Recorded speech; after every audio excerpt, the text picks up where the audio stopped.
Shalom, Ka'ala Yahweh, Bashem Yahushai, Bashem Ruach Kodash. Double honors my teachers, the apostles and elders of Great Millstone. Peace and mercy to the elect, who are the house of David, reborn again in this generation. And Shalom to the 130 Yasharala, who today are known as the Negroes, Latinos, and Native Indians, who before losing their true heritage were known as and still are the true Hebrew Israelites of the Holy Bible. In today's lesson, we're going to talk about the Passover of 2020 year, the year of hastening the coming of our Lord, Messiah, Yahweh Shai. Now, in this lesson, I went ahead and created this graphic. Now, I've been doing this for the last few years where I pretty much put all the details of a lesson into one photo, right? And that's what this is. Right, so let's go ahead and talk about what the Passover is. Okay, now the Passover, it tells you here, it's it's literally known as Pesach, right? Pesach, right? That's how you pronounce it in the Hebrew, right? And if you want to look it up on the Blue Letter Bible, it's H3068, and it is also known as the Hebrew New Year, right? The Bible decrees that this will be the new year unto us, right?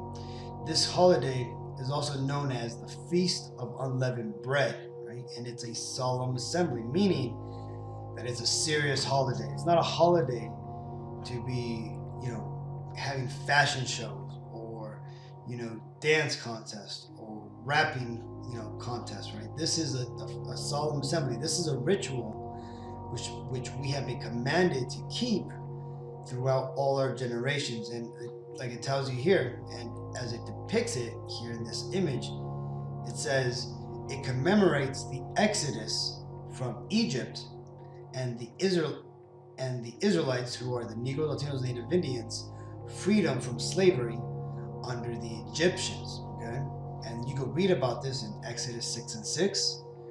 Wherefore say unto the children of Israel, that's us, I am Yahweh, and I will bring you out from under the burdens of the Egyptians, and I will rid you out of their bondage, and I will redeem you with a stretched out arm and with great judgments.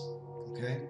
And so that's exactly what the Lord did back then, man. And this is exactly what the Lord is going to do again in the second coming of the Messiah, right? There's a scripture that talks about how, we're going to be celebrating a new Passover, right? Let's go and get that now.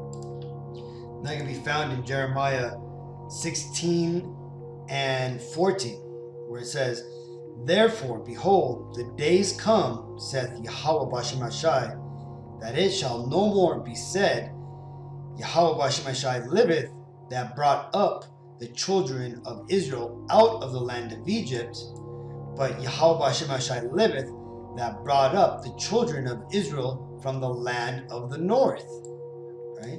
And from all the lands whither he had driven them, and I will bring them again into their land that I gave unto their fathers, right? And this is talking about the ultimate salvation that is coming to us, 1/3 of Negro, Latinos, Native Indians, plus the 144,000 prophets out here, right? The elect. Now, this is going to be the new Passover that we're going to have, man. The new Exodus, I guess you could say, right? Out of the new, spiritual Egypt, okay? Right? And it's funny because when it says here, it says that I will redeem you with a stretched out arm. Right, who is the right hand of the Lord, right? That would be his only begotten son, Yahweh Shai, who the world ignorantly calls Jesus Christ, right? And again, in the second Exodus is also going to be great judgments, right? It's going to be the destruction of all these heathen nations, including, or especially these Edomites, the Caucasian race, the owners of the world right now, right? They are the true rulers of the world, though they like to push up minorities and hide behind the curtains. they are the ones actually calling the show right now, man. And right here where it says Exodus 12 and 14, it says, "And this day shall be unto you for a memorial, and ye shall keep it a feast to Yahweh throughout your generations. Ye shall keep it a feast by an ordinance forever." You see that? So our people, the Negroes, Latinos, and Native Indians out there, we should actually be celebrating Passover and not Easter. You see, these devils have corrupted the Bible, and they've actually tricked the people into believing that Easter is in the Bible, right? But when you get into where it says Easter in the Bible, that word there is actually the Hebrew, or it's actually Pesach. It's the Passover, okay? And that's another thing too, right? That when you get into the truth of the Passover, you start finding out that one, it's not the celebration of Easter, because Easter is actually a pagan holiday, right? That was merged in with our Passover, right? Since the Roman times, and again, Easter goes all the way back to Babylon, right? A lot of these holidays do, man. They ultimately all go back to Babylon and the Tower of Babel, right? And particularly Easter. Let's go and read about it real quick, right? It says the pagan truth about Easter is Ishtar worship. It says Easter is a pagan festival. The word Easter is a Saxon origin. Estara, the goddess of spring, whose sacrifices were offered about Passover time each year. The Easter story comes from the Sumerian legend of Tammuz and Ishtar. Right? So there you go, just like I said. A myth called the Descent of Ishtar, dating to 2100 BC, when Tammuz died. Ishtar, grief-stricken, followed him to the underworld. After 3 days, her assistant goes to the god Enki for help. He agrees and creates 2 creatures to carry the plant of life and water of life down to Ishtar and Tammuz, resurrecting them to return to the earth as the light of the sun for 6 months. Afterwards, Tammuz returns to the underworld of the dead, remaining there for another 6 months. Ishtar pursues him again, prompting Enki to rescue them both again. Thus, the pagan cycle of winter death and spring life. Right? So you see that?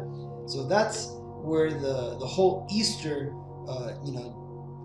ideology actually comes from. It goes all the way back to Babylon, right? That first wicked kingdom, which was formed about 200 years after Noah's flood, right? And when you get into other details here, down at this red bar, it tells you, says that the eggs, when you get into them, they literally come from, it says, eggs dipped in the blood of sacrificed children were offered to Ishtar as a sign of fertility. Rabbits came from 1600s German belief that Osterhaus, another sign of fertility. You see? So you see all these different pagan rituals all came together and have been melded and have been sold to you as some corporate holiday where you buy chocolate bunnies and plastic Easter eggs to hide and to put money in, man, and you have the kids follow along with them, or at least this world does, man. And that's the wickedness of the devil, man. They make it seem like it's nothing, but in fact it is complete blasphemy, right, to worship this, right?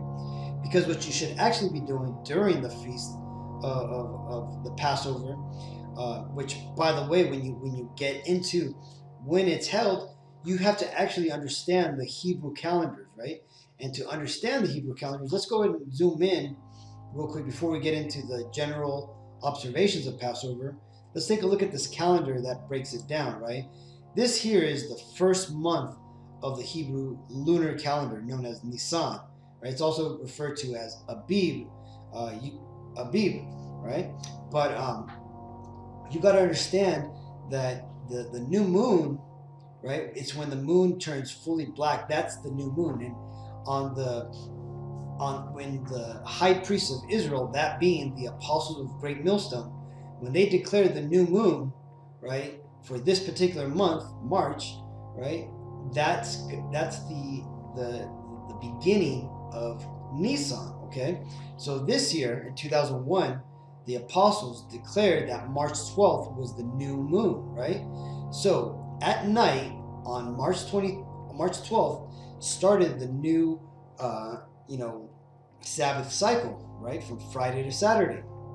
Now that happened at night, so you went in from March 12th to March 13th day, right? This is how the Hebrew day, or this is how the Hebrew day goes when you compare it to the modern day Gregorian calendar, right? You see, because the first day of the Hebrew calendar, let's actually go over here to where it says day one, right? It says it actually starts at 6 a.m. or Salaki. It starts at 6 p.m. the previous day, right, of the normal Gregorian day, and it goes all the way to 6 p.m. the next following day, right? So from sunset to sunset, right? This would be a full Hebrew day, right? So we got March 12th, and it goes all the way through to the seventh day to the second Sabbath, right? Or which would be March 20th. Now tomorrow, right, on the 26th is going to be the next Sabbath, right, at night, right? So this is 26 in the day, and then this is 26 at night, right? And when the sun sets, what happens? Then we have our Passover, right? And that is the 14th day. Now you see, that's how you observe the Passover. Now, unfortunately, it's very confusing because, again, we're stuck in this demonic Satan-ran system where they've changed the days and times. And ultimately, this is why you got to pay attention to what the apostles of Great Millstone say, okay? Now, as far as back to the general observance points of Passover, right? It's fairly simple, right? It tells you here listed.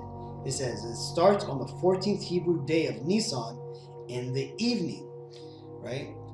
And what you're supposed to do during this is you're supposed to read Exodus 12 during the Passover ceremony. And ideally, if you have it like this, for example, in the Paleo Hebrew that's listed here on the left of Exodus 12, you want to kind of read this. Now, if you'd like, go ahead and pause the screen, take a screenshot, and use this for your home Sabbath observance if you'd like, right? If not, just reading the Exodus 12 in your Bible is good too, okay? But this way you could be a bit more authentic, and you could actually read it in the original Paleo Hebrew. Now, what you want to do is actually, right here, the 14th is kind of like the main point. And let's go and read it real quick. This is Exodus 12 and 14. And this day shall be unto you for memorial, and ye shall keep it a feast to Yahweh throughout your generations. Ye shall keep it a feast by an ordinance forever. 7 days shall ye eat unleavened bread. Even the first day ye shall put away leaven out of your houses. For whosoever eateth leavened bread from the first day until the seventh day, that soul shall be cut off from Israel, right? And this is, and it continues. Like I said again, you could read this scripture, but this shows you how important and how serious this event was, man. That we were commanded not to eat anything of leaven, right? Like it tells you here in the third bullet point, it says, remove all yeast from your home during Passover week and eat no leaven, yeast for a week, right? So basically no bread.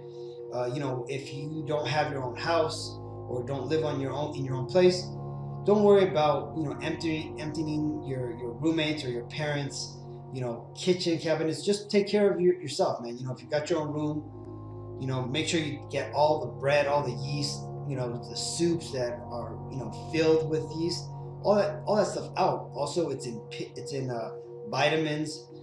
You'll find it in Top Ramen.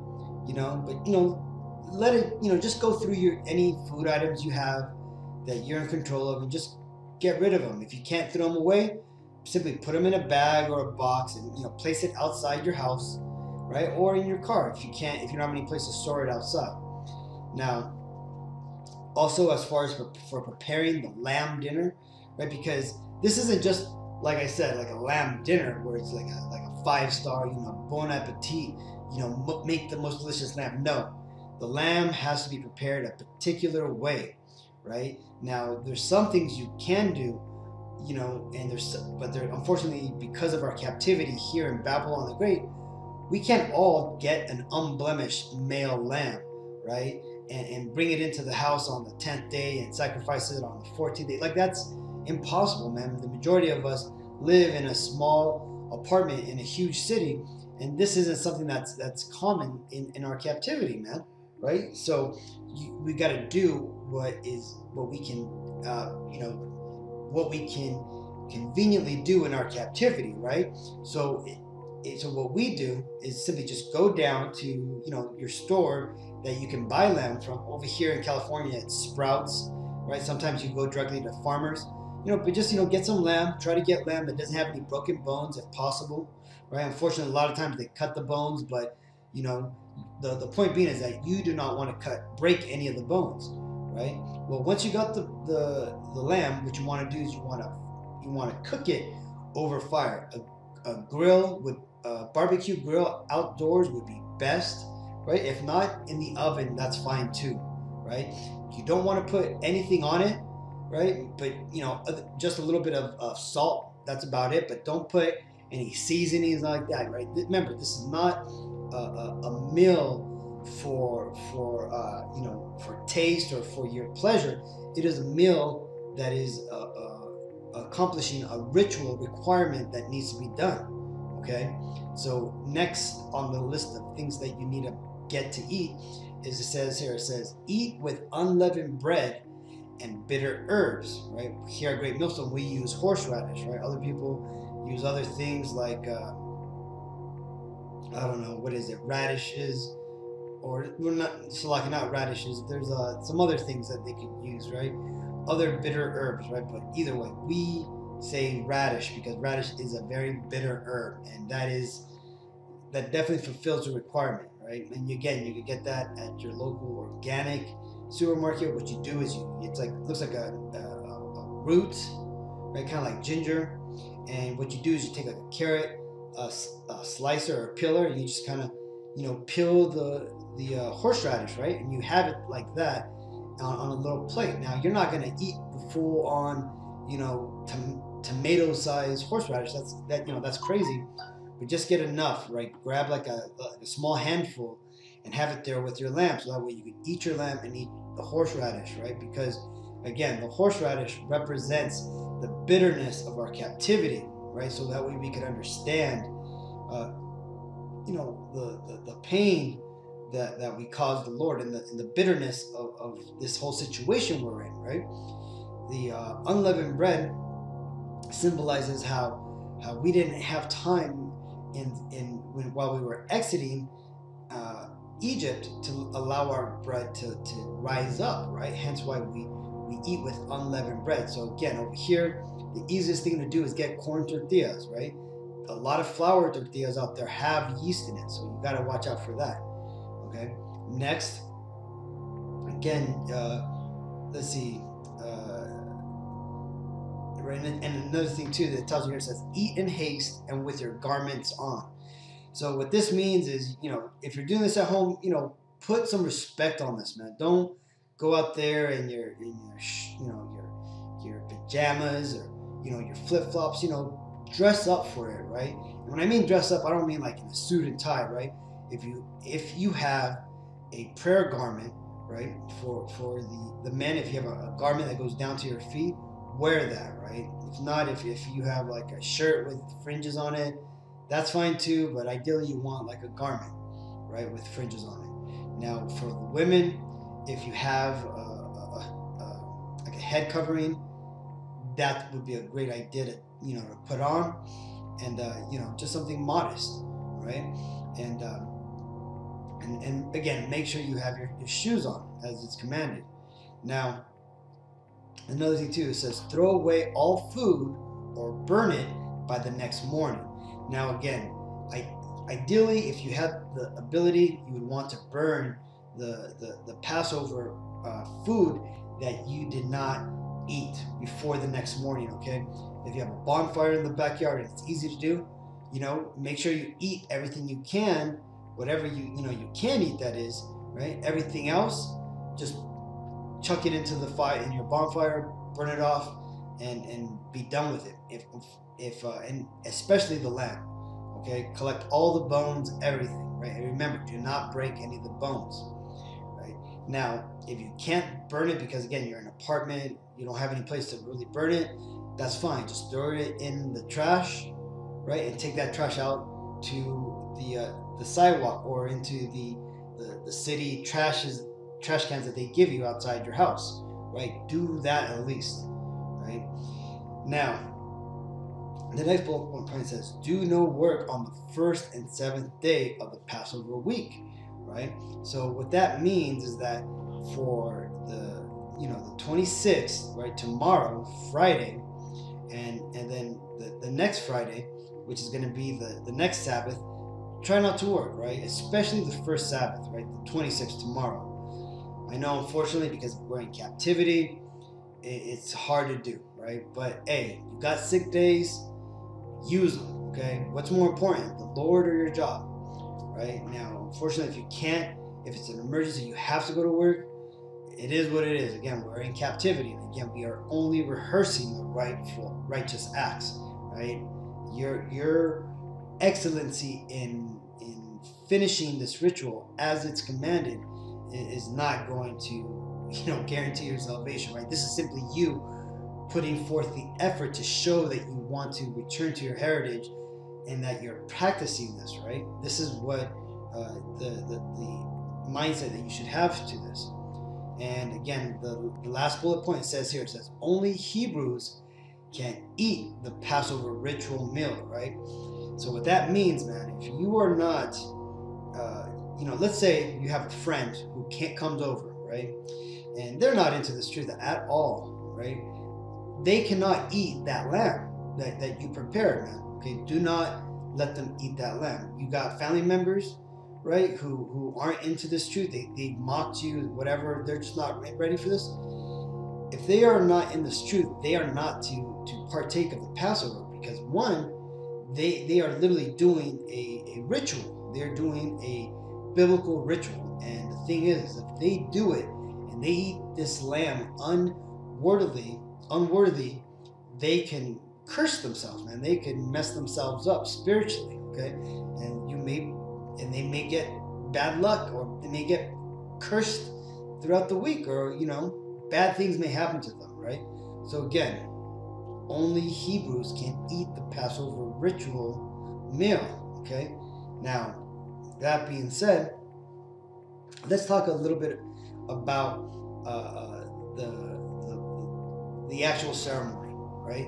Now, ideally, if you are in a city with other brothers, then you want to go ahead and keep this ritual with them. You want to go and like I said, do not forsake the assembly of the righteous, right? You want to be with other brothers. Now, if you can't, let's say you're by yourself, and you live by yourself and you're far away from everybody else, or it's just you and your lady, that's fine. Just do it with you and your lady. And I'm going to put this link of the apostles that I've uploaded a while ago, man, back in 2016, right? I saved this. This is a good 3-part lesson that a high priest, Apostle Ramla, did with some of the other elders to explain how the Passover is, right? He goes through the process, and he shows how you have a menorah there, the oil, and whatnot, right? Just simply follow it, right? It tells you how to go through the prayers and everything. It's a beautiful ceremony, and it's very easy to keep. It's just it has to be done in a particular order, okay? So this is a good thing to go through. Now, back to the Passover, right? The Lord himself, Yahweh Shai, the Messiah, along with the apostles, the 12 apostles, they kept the Passover, right? When you hear about the Last Supper, right, this famous painting that you see all over the world, this was during the Passover, right? This was not Easter, okay? Now, when the Lord, again, and actually, let's read that, right? This is in Luke 22:7. It says, "Then came the day of unleavened bread," right? And what is the Passover, right? The Feast of Unleavened Bread, right? There you go. "Then came the day of unleavened bread, when the Passover must be killed." Okay? "And he sent Peter and John, saying, Go and prepare us the Passover," right? Talking about the lamb, right? And that we may eat. "And they said unto him, Where wilt thou that we prepare? And he said unto them, Behold, when ye are entered into the city, there shall a man meet you, bearing a pitcher of water. Follow him into the house where he entereth in." Right? And that's ultimately where the Messiah and the apostles had it, right? At this inn where they kept the Passover, okay? And that's spiritual, right? Because you had 13 people there, right? You had the Messiah and the 12 apostles. Now, that being said, when you consider what's going on and what the Lord did for us, man, the Lord himself, Yahweh Shai, the Messiah, the only begotten Son of the Lord, Yahweh, he is our Passover. When I say ours, I'm talking about us Israelites, the Negroes, Latinos, Native Indians. So this is why it is important for you to understand that he sacrificed himself for you, right?